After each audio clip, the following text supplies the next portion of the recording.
story begins on a remote colony world known as Virelia, a lush, resource-rich planet inhabited by a peaceful coalition of alien species. This world, nestled on the fringe of neutral space, has long been a symbol of interspecies cooperation, home to scientists, farmers, and diplomats seeking harmony beyond the boundaries of empire and war.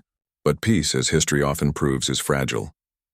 The threat comes in the form of the Zarn Dominion, a ruthless, expansionist military regime known for conquering weaker civilizations and assimilating their technology and populations. For months, intelligence reports warned of Zarn activity in the region, but galactic politics slowed any meaningful response.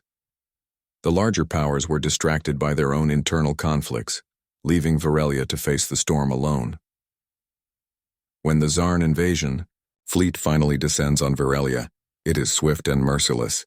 Dozens of heavy cruisers and swarms of fighter drones strike in coordinated waves, disabling planetary shields and bombarding defense platforms in low orbit. The planetary militia, comprised of hastily trained volunteers and outdated ships, mounts a brave resistance, but the outcome is never in doubt. The attackers have superior numbers, better weapons, and no regard for diplomacy. Amidst the chaos, a young alien commander named Kailtan Vera of the Lorai species assumes command after his superior officers are killed in the opening bombardment. Though barely into his second decade of life, Kailtan was trained in the war academies of the Elysier League and carries both strategic brilliance and a deep sense of duty to his people. The defenders quickly realize that no help is coming. Interstellar communications are jammed, and long-range distress signals are blocked by the Zarn's ECM, Electronic Countermeasure, network. The Elysier League and the Virelian allies are light years away, and even if they received the call, reinforcements would arrive far too late. As cities burn and civilians scramble for underground shelters, Kailtan rallies what remains of the defense forces. He establishes a command center inside the ancient mining caverns beneath the southern mountains, utilizing every available resource: mining drones, reprogrammed cargo haulers, and even civilian transports converted into gunships. Despite the overwhelming odds, the defenders fight with courage and ingenuity. They ambush Zarn patrols, rig terrain traps, and use guerrilla tactics to stall the advance. For every victory, however, the cost is heavy. Supplies run low, morale begins to crack, and medical facilities are overwhelmed with casualties. The situation is desperate. Every passing hour brings the defenders closer to total defeat. Kailtan records messages to the families of fallen soldiers, trying to keep a human, or rather sapient, connection in the face of looming annihilation. He refuses to surrender, knowing the Zarn take no prisoners and leave no survivors. What started as a hopeful world of cooperation is now a war-ravaged wasteland. And just as the last line of defense prepares for one final, hopeless stand, deep in the mountain caverns, Kailtan stares up at the stars through a fractured scanner screen, hoping for a miracle. He doesn't know it yet, but something ancient and powerful is already on its way. Something from humanity. The defenders of Virelia fight valiantly, but the tide of war is turning swiftly and brutally against them. Following the initial assault, the Zarn Dominion tightens its grip, launching a full-scale planetary invasion. Dozens of troop carriers descend through the atmosphere, unleashing waves of heavily armed soldiers and mechanized war beasts designed for urban conquest and psychological terror. The outer defense lines crumble within days. What once was a unified, planetary shield network is now shattered, and the orbital defense stations are little more than burning wreckage falling from the sky. In the cities, towering buildings are reduced to ash as the Zarn bombardment levels anything that could offer resistance. Firestorms rage and millions are forced to flee underground or into the planet's wilderness, chased by drone scouts and hunter units. Commander Kailtan Vera, burdened by the immense weight of responsibility, watches in quiet agony as the situation deteriorates. His people are dying, his comrades are falling one by one, and each strategic fallback feels less like a maneuver and more like a retreat into oblivion. Evacuation plans, once meticulously drawn up, are rendered useless. The orbital lanes are too dangerous for civilian ships, and every attempt to break through is met with instant destruction. Transports loaded with families are shot down before they can escape the atmosphere. Kael'tan is forced to make terrible decisions, choosing which pockets of survivors to prioritize with dwindling supplies and which to leave behind in the hope they'll somehow survive. Worse still, the enemy is adapting. The Zarn commanders recognize Kael'tan's tactics and begin anticipating them, cutting off supply routes, sabotaging safe zones, and spreading misinformation to sow distrust among the remaining defense cells. Even the defenders encrypted. Comms are no longer safe.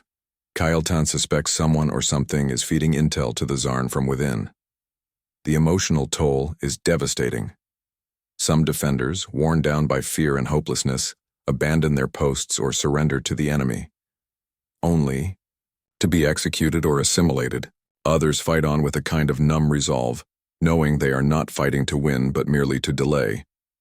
Among the ruins, Kael'tan and his closest allies managed to establish a final bastion deep in the southern hemisphere, an ancient geothermal facility now converted into a command bunker and refugee shelter. There, under constant threat of discovery, he tries to inspire what's left of his people.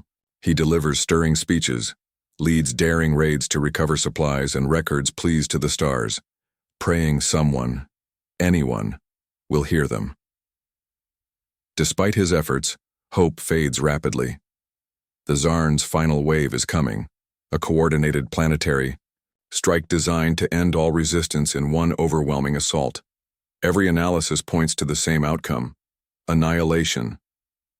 One night, as the cold winds howl through the fractured vents of the bunker, Kael'tan walks alone to the surface. Above him, the stars are hidden by smoke and fire. For the first time, he wonders if this will be the last time anyone looks up from Virelia.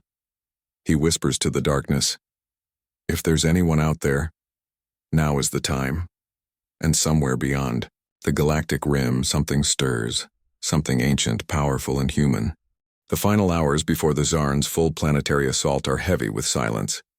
In the subterranean command bunker beneath Virelia's southern mountains, Commander Kael'tan Vera stares at flickering tactical screens. Red markers, enemy, positions cover nearly the entire globe. His forces have dwindled to fewer than 2,000 fighters. Supplies are critical. Ammunition is rationed. Medical personnel are overwhelmed. Power is failing. Even air circulation is beginning to falter in the lowest refugee chambers. Everyone knows what's coming. This is the end. But just as Kael'tan prepares his final defense plan, a last-stand scenario designed more for dignity than success, something strange happens.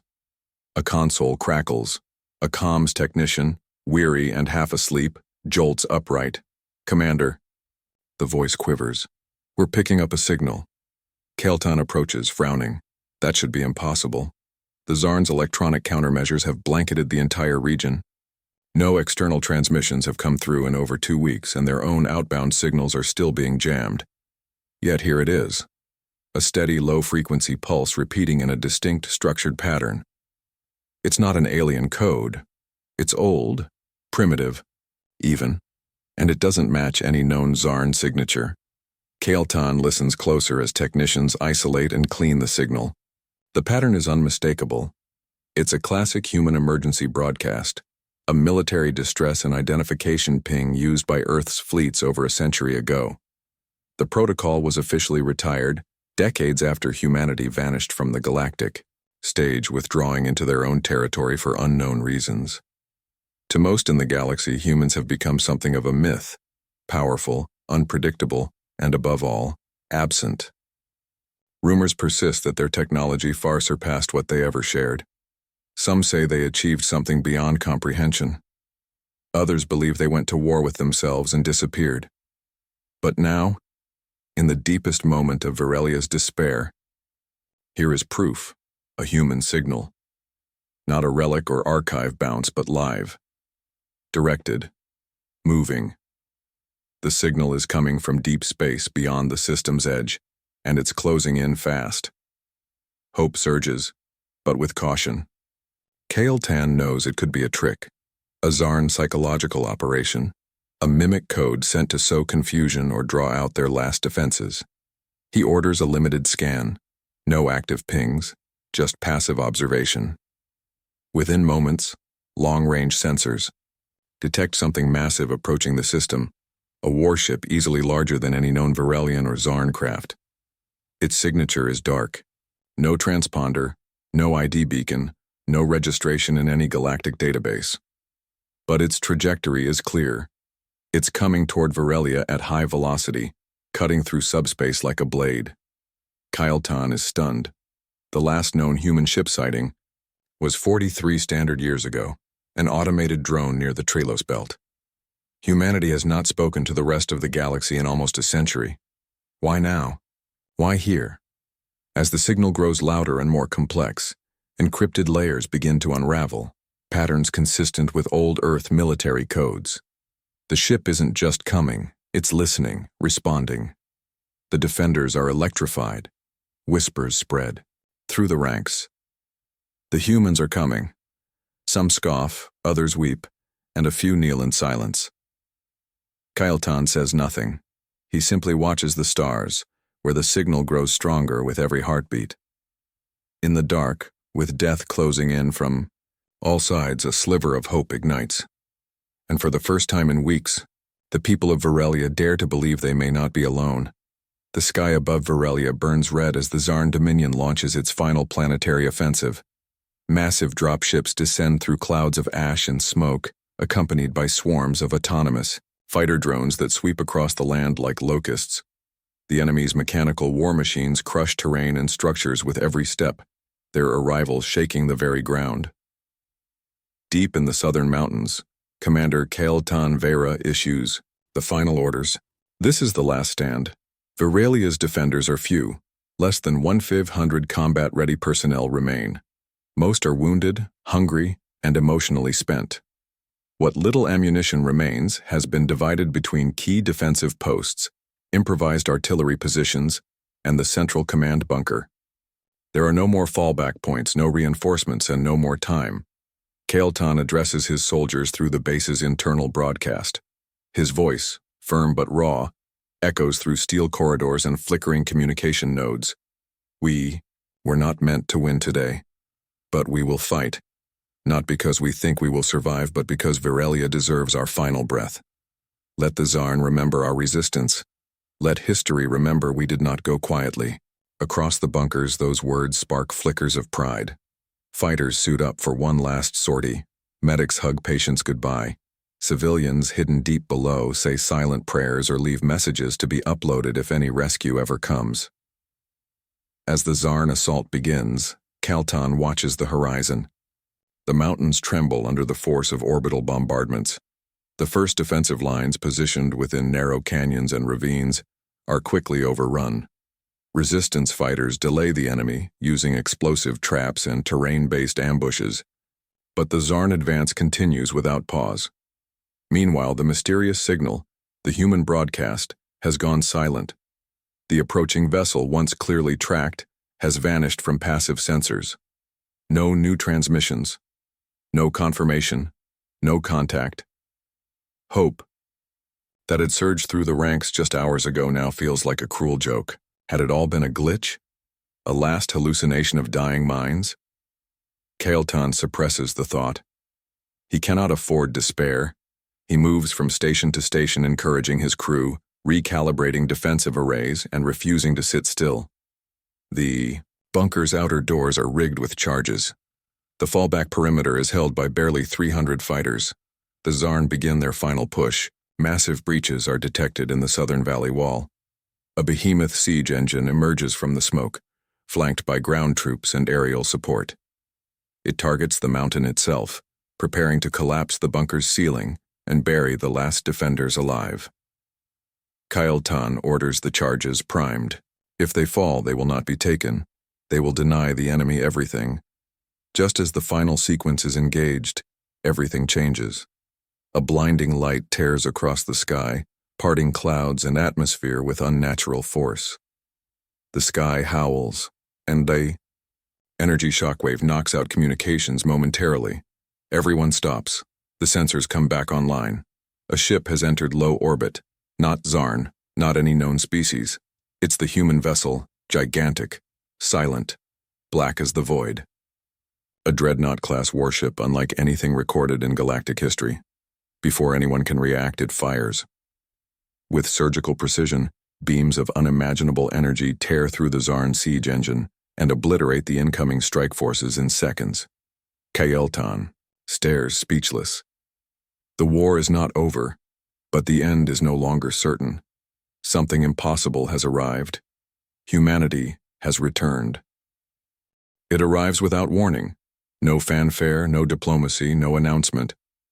From the blackened sky above Virelia, the human warship descends like a blade of judgment, carving through the upper atmosphere at impossible velocity.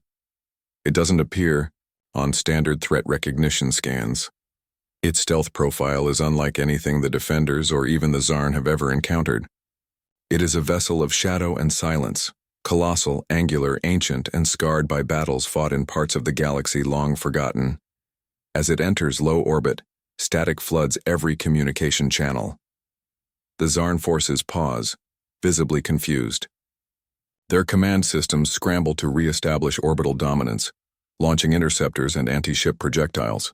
But before any of them reach their target, the ship reacts. Without visible weapon ports or warm-up sequences, the dreadnought unleashes its fury. Blue-white beams of focused energy strike with terrifying accuracy. Zarn assault carriers vaporize. Mid-air. Ground units are annihilated in perfectly timed bursts, as if the ship is reading the battlefield in real time. Its weapons are silent. No sound, no recoil, only destruction. Defender bunkers brace for shockwaves, but none come. The human vessel fights surgically. Every shot measured, every target destroyed without collateral damage. Even civilian structures, barely intact from previous assaults, remain untouched. The Zarn panic. This is not a ship. It's a god descending from the stars. They attempt to regroup, but human countermeasures are already in play. An electromagnetic pulse, refined to precision, disables their atmospheric control systems. Enemy drones drop lifeless to the ground. Mechs seize up mid-step. Zarn commanders try to issue retreat orders only to discover their encrypted signals are being overwritten, with their own voice patterns now used against them. Kael'tan and his forces emerge from their bunkers, blinking in disbelief. What they're seeing defies everything they thought they knew about warfare, about humanity, about survival itself. The warship hovers just above the highest mountain ridge, indifferent to gravity, its engines silent and dark. It bears no nameplate, no faction symbol, just the faint etching of a forgotten emblem, an eagle spread across a world, the old Terran sigil of the United Earth Defense Fleet. No one had seen that emblem in over a century. The defenders cheer, weep, fall to their knees. Some stare in stunned reverence. Others clutch their weapons tighter, not fully trusting this sudden miracle. Kael'tan, however, watches in silence, calculating. The human ship is not here to invade. It doesn't land. It doesn't demand allegiance. It simply clears the battlefield and then stops. A single transmission arrives at the bunker, encoded in a layered dialect of ancient Earth military protocols. Only Kael'tan can decipher it fully. To the defenders of Virelia, assistance rendered. Continue planetary restoration. No further Zarn presence detected within local range. Classification, Intervention Alpha. Transmission end. That's all. No coordinates, no identity, no voice. Then, without a sound, the ship ascends, accelerating past light speed in a shimmer of folded space. Within moments, it vanishes, from all sensors, as if it had never existed. The battlefield is silent. The war is over. But no one on Virelia will ever forget what they saw. A myth made real, a ghost from humanity's forgotten past, arriving not for conquest or diplomacy, but for deliverance. The war is over, but peace does not come easily to a world scorched by fire and grief. In the days following the human warship's intervention, Virelia stands in stunned silence. The once bustling world is now scarred with blackened craters, fallen towers, and buried bunkers. Smoke still curls into the sky from smoldering ruins, but the relentless roar of war has been replaced by stillness and the eerie, hollow quiet that follows catastrophe. Commander Kael'tan Veyra walks through the shattered remnants of his mountain command post, accompanied by medics and engineers now focused on rescue and recovery. Bodies are recovered. Communications are re-established. For the first time in weeks, long-range transmissions reach the galactic network. The Zarn fleet is gone, completely and utterly wiped out. Not a single signature remains. All eyes turn to the skies, but the human warship has vanished without a trace. No orbiting debris, no ion trail, no hyperspace signature. It came, delivered, salvation, and disappeared like a phantom. The coalition governments, long paralyzed by bureaucracy, now scramble to understand what happened. Delegates and analysts arrive via diplomatic corvettes, attempting to assess the scale of the human intervention. Kael'tan is summoned to give testimony, his words recorded by countless species across the Galactic Alliance. He describes what he saw in exacting detail: the ship's speed, its weaponry, the surgical precision of its attacks, and the cryptic message it left behind. Experts pore over the signal it sent, Intervention Alpha, but it offers no clues as to the ship's origins, command structure, or location. Galactic historians note that humanity, once deeply involved in interstellar politics, withdrew from all major alliances nearly a century ago. They sealed their borders, silenced their transmissions, and vanished from known space. Some believed they had destroyed themselves. Others theorized they had ascended to a higher form of existence or retreated into a parallel dimension. This single intervention throws all those assumptions into chaos. If this was truly a human warship, why now? Why Virelia? Why save a world so far from Earth's last known region of influence? Even Kael'tan cannot answer. Theories emerge. Was this ship an autonomous guardian, sent long ago and only now activated? Was it monitoring the region in secret, waiting for a specific threshold of catastrophe before intervening? Or was this a message, not to the Zarn, but to the galaxy? We are watching. Whatever the truth, Virelia slowly begins to rebuild. Coalition aid fleets arrive, bringing supplies and medical personnel. Survivors are evacuated from the deepest shelters, and children once hidden underground are brought into sunlight for the first time in weeks. Statues are erected not just of the defenders, but of the strange warship that saved them, etched in dark metal reaching toward the stars, its name forever unknown. Kael'tan keeps a private log. In it, he records his belief that the warship was no relic, no automated ghost, but part of something much larger. A hidden fleet, a hidden force. Humanity never left, he writes. They've just been waiting, watching, and when the time came, they reminded us what power really is. No one knows if the humans will return, but everyone remembers how they made the impossible real for a world that had already accepted its death, and that memory alone may be enough to keep the galaxy awake at night.